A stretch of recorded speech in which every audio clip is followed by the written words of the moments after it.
ನಮ್ಮ ಈ ದಿನದ ಶ್ರೇಷ್ಠ ಸಾಹಿತ್ಯ, ಗಾನ, ನೃತ್ಯ, ವೈಭವ ನಭೂತೋ ಎಂಬಂತೆ ನಮ್ಮ ಈ ಗಡಿನಾಡ ಈ ಪ್ರದೇಶದಲ್ಲಿ ಈ ಮೂರೂ ಪ್ರಕಾರಗಳನ್ನು ಮೇಳೈಸಿಕೊಂಡು ಮಾಡ್ತಾ ಇರುವಂತ ಏಕೈಕ ಕಾರ್ಯಕ್ರಮ ಇಲ್ಲಿ ಜರುಗುತ್ತಾ ಇದೆ. ಇದರಿಂದ ಪ್ರತ್ಯೇಕತೆ. ಆದ್ರಿಂದ ಈ ಕ್ಷೇತ್ರದ ಪರಿಸರದಲ್ಲಿರುವ ಎಲ್ಲಾ ಸಹದೇವ ಬಂದವರು, ಕಲಾಭಕ್ತರು, ಭಕ್ತ ಕಲಾ ಪೋಷಕರು ಎಲ್ಲರೂ ಬಂದು ಈ ರಂಗಸ್ಥಳದ ಎದುರು ಬದಿಯಲ್ಲಿ ಸಭೆ ಸೇರಿ ಕಾರ್ಯಕ್ರಮವನ್ನು ಚಂದಗಾಣಿಸಿ ಪ್ರೋತ್ಸಾಹ ಕೊಟ್ಟು ಯಶಸ್ವಿ ಮಾಡಬೇಕಾಗಿ ಉಪಸ್ಥಿತರಿದ್ದು ಕಳಕಳಿಯಲ್ಲಿ ಕೇಳುತ್ತಾ ಈ ದಿನದ ಈ ಕಾರ್ಯಕ್ರಮದ ಬಗ್ಗೆ ಎರಡು ಪರಿಚಯ ಮಾಡೋಣ. ಈ ಕಾರ್ಯಕ್ರಮದ ಸಂಚಾಲಕರಾಗಿದ್ದವರು ಡಾಕ್ಟರ್ ವಾಣಿಶ್ರೀ ಕಾಸರಗೋಡು. ಅವರು ಕಾಸರಗೋಡಿನವರಾದರೂ ಕೂಡ ನೆಲ್ಲಿಕಟ್ಟೆಯಲ್ಲಿ ಪ್ರವೃತ್ತಿಯಲ್ಲಿ ಡಾಕ್ಟರ್ ವೈದ್ಯರಾಗಿದ್ದಾರೆ. ಆ ವೈದ್ಯರಾಗಿದ್ದುಕೊಂಡು ಇದೊಂದು ಮೇಲ್ಮೆ ಅಂತ ಹೇಳಿದ್ರೆ ಈ ಒಂದು ಕಲಾ ಸಾಂಸ್ಕೃತಿಕ ಸೇವೆ, ಕಲಾ ಸೇವೆ ಅಂದರೆ ದೇವರ ಸೇವೆ. ಅದೊಂದು ಕಾರ್ಮಿಕತ್ವದಲ್ಲಿ, ಆ ಕರ್ಮಧೀರತೆಯಲ್ಲಿ ತಾನು ಮಾಡ್ತಾ ಇರುವಂತಹ ವ್ಯವಸ್ಥೆಯನ್ನು ಯಾಂತ್ರಿಕವಾಗಿ ಮಾಡುವುದಕ್ಕೆ ಬದಲಾಗಿ ಒಂದು ಸಾಂಸ್ಕೃತಿಕ ಚಟುವಟಿಕೆಯನ್ನು, ಭಾರತೀಯ ಸಾಂಸ್ಕೃತಿಕ ಕಲೆಯನ್ನು ತಾವಾಗಿ ಅದನ್ನು ಆಪೋಷಣ ಮಾಡಿಕೊಂಡಿರುವಂತಹ ವ್ಯಕ್ತಿಗಳನ್ನು ಕೂಡ ಮುಂದುವರಿಸೋಕಿರುವಂತಹ ದೊಡ್ಡ ಭಾಗ್ಯ ಬೇಕದು. ತಮ್ಮಂತೆ ತೊಡಗಿಸುತ್ತಾ ಮಕ್ಕಳನ್ನು ಧಾರೆ ಎಳೆದುಕೊಡುವಂಥದ್ದು, ಈ ಒಂದು ವೃತ್ತಿಯನ್ನು ಮುಂದಿನ ತಲೆಮಾರಿಗೆ ತಲಾಂತರ ಹಾಕುವಂಥದ್ದು ಇದೊಂದು ದೊಡ್ಡ ಸೇವೆ. ಹಾಗಿರುವಾಗ ಈ ಡಾಕ್ಟರ್ ವಾಣಿಶ್ರೀ ಅವರು ನೆಲ್ಲಿಕಟ್ಟೆಯಲ್ಲಿ ಈ ವೈದ್ಯ ವೃತ್ತಿಯನ್ನು ಮುಂದುವರಿಸುತ್ತಾ ತನ್ನ ಕುಟುಂಬದೊಂದಿಗೆ, ಕುಟುಂಬ ಅಂದ್ರೆ ವಸುದೈವ ಕುಟುಂಬಕಂ ಎಂಬುದಂತೆ ಅವರ ಶಿಷ್ಯರು, ಬಂಧು ಬಾಂಧವರೆಲ್ಲರೂ ಕೂಡ ವಸುದೈವ ಎಂಬಂತೆ ಆ ರೀತಿಯಲ್ಲಿ ಕುಟುಂಬ ರೀತಿಯಲ್ಲಿ ಅದನ್ನು ಮೇಳೈಸುತ್ತಾ ಮುಂದುವರಿಸುತ್ತಾ ಅವರಿಗೆ ಪ್ರೋತ್ಸಾಹ ಕೊಟ್ಟು ಧಾರೆ ಎರೆದು ತನ್ನಲ್ಲಿರುವ ಈ ಚಟುವಟಿಕೆಯನ್ನು ಧಾರೆ ಎರೆದು ಪೋಷಣೆ ಮಾಡ್ತಾ ಇದ್ದಾರೆ. ಹಾಗೆ ಸಂವರ್ಧನೆ, ಪಾಲನೆ, ಪೋಷಣೆ ಎಂಬುದಾಗಿ ಇದು ಮೂರು ಸೇರಿದಾಗ ಅದು ಉತ್ತುಂಗ ಶಿಖರಕ್ಕೇರಿಕ್ಕಿರುವಂತಹ ವ್ಯವಸ್ಥೆ ಆಗುತ್ತೆ. ಹಾಗೆ ನಮ್ಮ ಮುಳಿಯಾರ್ ಸುಬ್ರಹ್ಮಣ್ಯ ಸ್ವಾಮಿ ಕ್ಷೇತ್ರದಲ್ಲಿ ಅವರು ಈ ಕಾರ್ಯಕ್ರಮವನ್ನು ಹಮ್ಮಿಕೊಂಡಿದ್ದಾರೆ. ಇವರ ಬಗ್ಗೆ ಪ್ರತ್ಯೇಕತೆ ಹೇಳುವುದಾದರೆ ಈ ಒಂದು ಸಾಹಿತ್ಯ, ಗಾನ, ನೃತ್ಯ, ವೈಭವ 137ನೇ ಸ್ಟೇಜಿನಲ್ಲಿ ಇವತ್ತು ರಂಗಸ್ಥಳದಲ್ಲಿ ರಂಗವೇರಿದೆ. ಅದಕ್ಕೆಲ್ಲರೂ ಒಂದು ಕೈ ಚಪ್ಪಾಳೆ ತೊಟ್ಟಿ ಅವರನ್ನು ಪ್ರೋತ್ಸಾಹ ಕೊಡಬೇಕಾಗಿ ಕೇಳಿಕೊಳ್ಳುತ್ತಾ ಇವತ್ತಿನ ಈ ಕಾರ್ಯಕ್ರಮದಲ್ಲಿ ಸಾಹಿತ್ಯ, ಗಾನ, ನೃತ್ಯ ಮೂರು ಪ್ರಕಾರಗಳು ಮೇಳೈಸಿಕೊಂಡು ಇದೊಂದು 6 ದಾಖಲೆಗಳನ್ನು ಮಾಡಿದ್ದಾರೆ ಅವರು ಸ್ವಾಮಿ. 6 ದಾಖಲೆಗಳು ಈಗಾಗಲೇ ಮಾಡಿದೆ. ಈ ಕಾಸರಗೋಡಿನಲ್ಲಿರುವಂತಹ ಈ ಸಾಂಸ್ಕೃತಿಕ ಚಟುವಟಿಕೆ ಹಲವು ವೇದಿಕೆಗಳಿವೆ. ಆದರೂ ಇದರ ಪ್ರತ್ಯೇಕತೆ ಏನು ಅಂತ ಹೇಳಿದ್ರೆ ಕಳೆದ 3 ವರ್ಷಗಳಲ್ಲಿ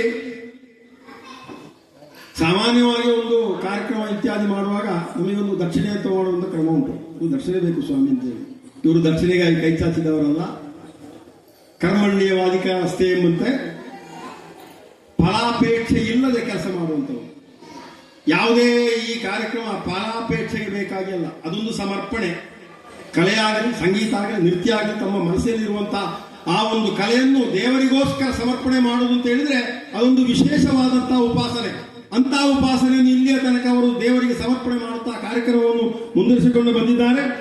ಹಾಗೆ ನವರಾತ್ರಿಯಲ್ಲಿ 9 ದೇವಾಲಯಗಳಲ್ಲಿ 9 ನವರಾತ್ರಿ ಅಂತ ಹೇಳಿದ್ರೆ 9 ದೇವಿಯರ ಒಂದು ಸಾಕ್ಷಾತ್ಕಾರ ಆಗುವಂತಹ ವ್ಯವಸ್ಥೆ. ಹಾಗೆ 9 ದೇವಾಲಯಗಳಲ್ಲಿ ನವರಾತ್ರಿ ಸಂದರ್ಭದಲ್ಲಿ ಕಲಾ ಸೇವೆಯನ್ನು ಮಾಡಿದಂತಹ ಮೇಲ್ಮೆಯವರದು. ಹಾಗೆ ಮಂಗಳೂರಿನಲ್ಲಿ ಬಿಜಾಪುರದ ಕಲಾವಿದರನ್ನು ಕರೆಕೊಂಡು ಬಂದು ಆ ಮೂಲಕವಾಗಿ ಕಲಾ ಸೇವೆ ಮಾಡಿದಂತಹ ಮೇಲ್ಮೆ. ಇನ್ನು ಕನ್ನಡ ಗ್ರಾಮದಲ್ಲಿ 1.5 ಗಂಟೆಗಿಂತಲೂ ಹೆಚ್ಚು ಆ ಸೇವೆ ಮಾಡಿದಂತಹ ಒಂದು ಕನ್ನಡ ಗ್ರಾಮದಲ್ಲಿ ಮಾಡಿದಂತಹ ಒಂದು ಪ್ರತ್ಯೇಕತೆ. ಹಾಗೆ ಕೊಟ್ಟಿಪ್ಪಲ ನಾರಾಯಣ ಭಟ್ರು ಎಂಬುದಾಗಿ ನಮ್ಮ ಈ ಶಾಲೆಗಳಲ್ಲಿ, ನಮ್ಮ ಕಾಸರಗೋಡು ಅಂತ ಕಾಸರಗೋಡಿದೆ ಎಲ್ಲವೂ ಕೂಡ ಸಾಹಿತ್ಯ ಕ್ಷೇತ್ರದಲ್ಲಿ ಕೊಟ್ಟಿಪ್ಪಲ ಕವಿ ನಾರಾಯಣ ಭಟ್ರು ಎಂಬುದಾಗಿ ಅವರ ಹೆಸರು ಕೇಳರಿಯದವರಿಲ್ಲ. ನಮ್ಮಲ್ಲಿ ಭೂರಾಶ್ರಮದಲ್ಲಿ ನಮ್ಮ ಬಂಧುವ ಕೂಡ ಹೌದು. ಹಾಗೆ ಆ ಸಾಹಿತ್ಯ ಕ್ಷೇತ್ರದಲ್ಲಿ ಅವರ ಕೃತಿಗಳನ್ನು ಕೂಡ ವೇದಿಕೆಗೆ ತಂದು ಪ್ರಸ್ತುತಿ ಮಾಡಿದಂತಹ ಪ್ರತ್ಯೇಕತೆ ಮೇಲ್ಮೈ ಇವರದು. ಇನ್ನು ಯಾರು ಈ ಕಲಾ ಕಾರ್ಯಕ್ರಮದಲ್ಲಿ ಭಾಗವಹಿಸಿದ್ದಾರೋ ಅವರನ್ನು ರೆಕಗ್ನಿಷನ್ ಅಂತೊಂದು ಮಾಡೋ ಕ್ರಮ ಉಂಟು. ಅದು ಕಾರ್ಯಕ್ರಮದಲ್ಲಿ ದೊಡ್ಡದು ಸಣ್ಣದು ಅಂತಲ್ಲ, ಯಾರೇ ಆಗಲಿ, ಚಿಕ್ಕ ಮಕ್ಕಳಾಗಲಿ, ಆ ಮೇಲ್ಮಟ್ಟದ ಅಂತಸ್ತಲ್ಲಿರೋದಾಗಲಿ ಅವರೆಲ್ಲರನ್ನು ಕೂಡ ಗುರುತಿಸಿ ಅವರಿಗೆ ಪುರಸ್ಕರಿಸಿ ಅವರಿಗೆ ಸ್ಮರಣೆ ಕೊಟ್ಟು ಅವರಿಗೊಂದು ರೆಕಗ್ನೇಷನ್ ಕೊಟ್ಟಂತಹ ಮೇಲ್ಮೆ ಈ ಡಾಕ್ಟರ್ ವಾಣಿಶ್ರೀ ಅವರದು.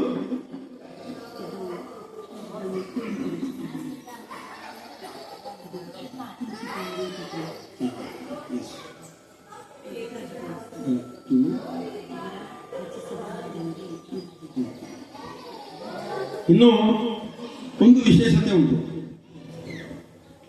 ಎಲ್ಲ ಭಾಷೆಗಳಿಗೂ ಲಿಪಿ ಉಂಟು ಸ್ವಾಮಿ. ತುಳು ಭಾಷೆಗೆ ಲಿಪಿ ಇಲ್ಲ ಅಂತ ಹೇಳಿಕೊಂಡಿದ್ರು. ಆದರೆ ತುಳು ಭಾಷೆಗೂ ಲಿಪಿ ಇದೆ ಎಂಬುದಾಗಿ ತುಳು ಸಂಸ್ಕೃತಿಯಲ್ಲಿರುವಂತ ಮೇಲ್ಮೆಯನ್ನು ತೋರಿಸಿಕೊಟ್ಟರು ಕವಿ ವೆಂಕಟರಾಜ ಕುಂಚಿತಾಯರು, ನಮ್ಮೂರಿನವರು, ಮೇರು ಅಂತಸ್ತಿರುವ ಕವಿಗಳು. ಅವರು ಹಾಕಿದಂತ, ಅವರು ರಚಿಸಿದಂತ ಆ ಗಾನಕ್ಕೆ ನೃತ್ಯ ಸಂಯೋಜನೆ ಮಾಡಿ ವೇದಿಕೆಗೆ ತಂದ ಮೇಲ್ಮೆ ಡಾಕ್ಟರ್ ವಾಣಿಶ್ರೀಯವರ ಈ ಸಂಘ ಸಂಸ್ಥೆ ಇದೆ.